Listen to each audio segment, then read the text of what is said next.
Allez, c'est parti pour une vidéo, ça va être peut-être trop long, je vais mettre 2 parties peut-être, mais concentrez-vous, c'est vraiment la vidéo importante ici.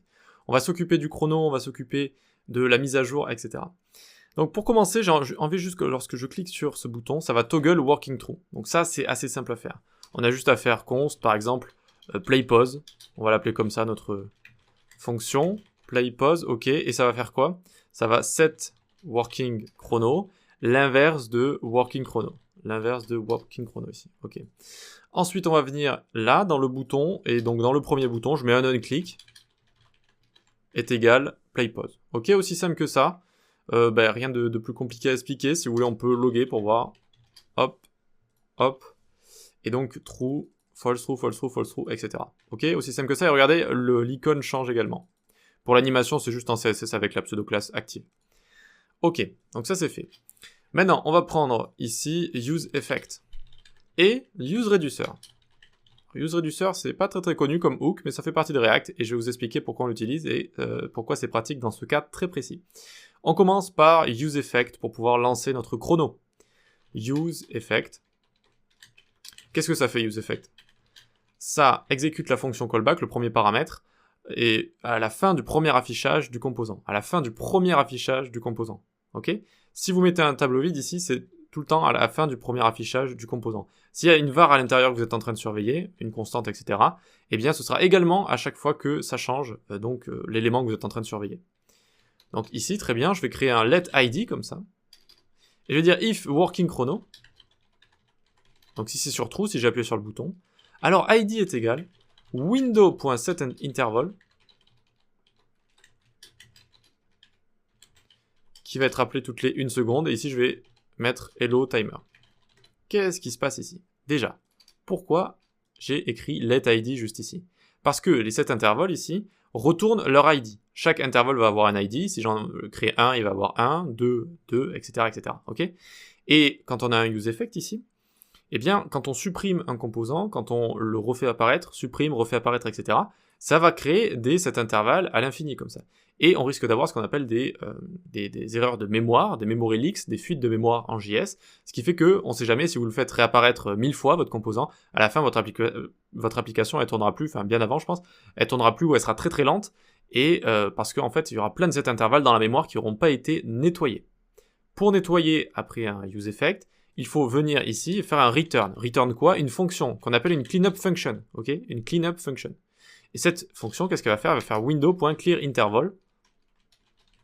De quoi à votre avis? D'ID, évidemment. Donc ça va ici nettoyer, si vous voulez, ça va balayer cet interval qui a l'ID ici. Let ID. ID est égal à l'ID de cet interval. Si je supprime mon composant, eh bien ça va retourner cette cleanup function. Ok?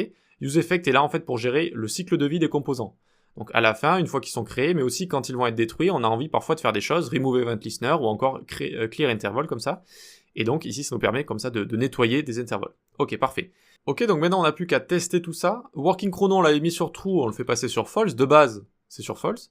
Et working chrono, on va le surveiller, on le met dans le tableau des dépendances ici. On n'a pas envie que le useEffect se lance juste une fois lors du premier affichage, à la fin du premier affichage du composant. On a envie de surveiller working chrono, donc à chaque fois que j'appuie sur play pause comme ça va exécuter ce qu'il y a à l'intérieur. Ok?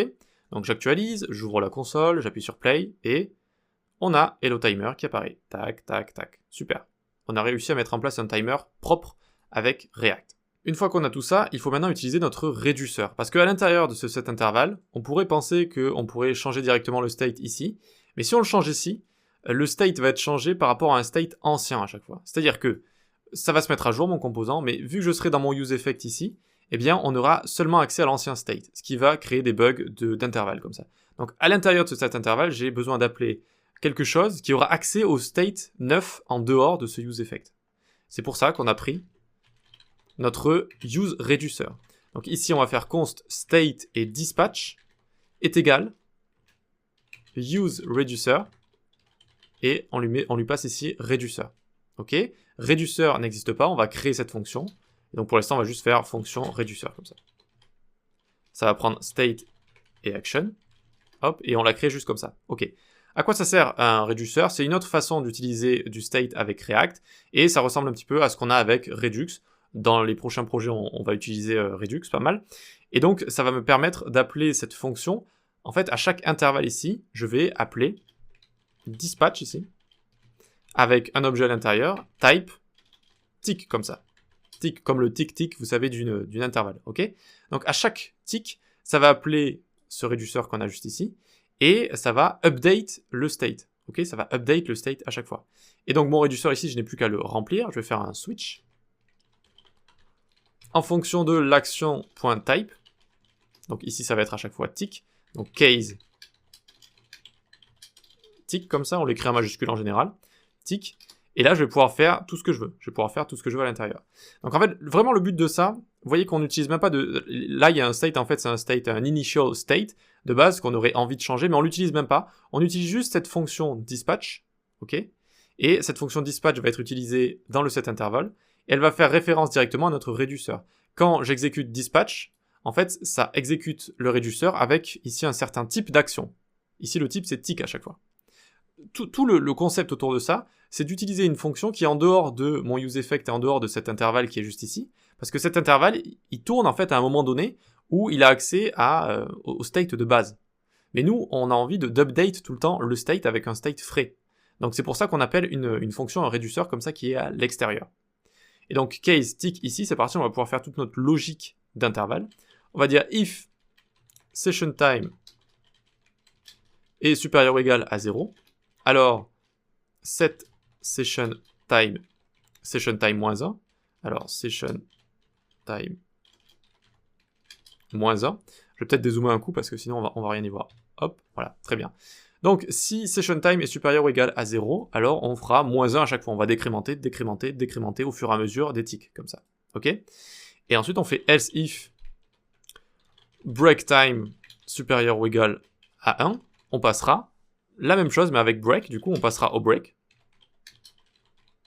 Break time, hop, moins 1, parfait. Et ensuite, else if, si les deux sont à 0, donc break time inférieur ou égal à 0 et break time inférieur ou égal à 0, alors on va les reset, on va les remettre à 0.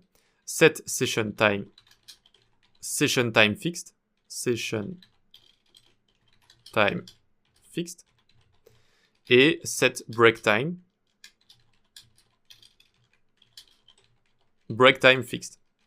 Ok, donc on fait démarrer notre chrono.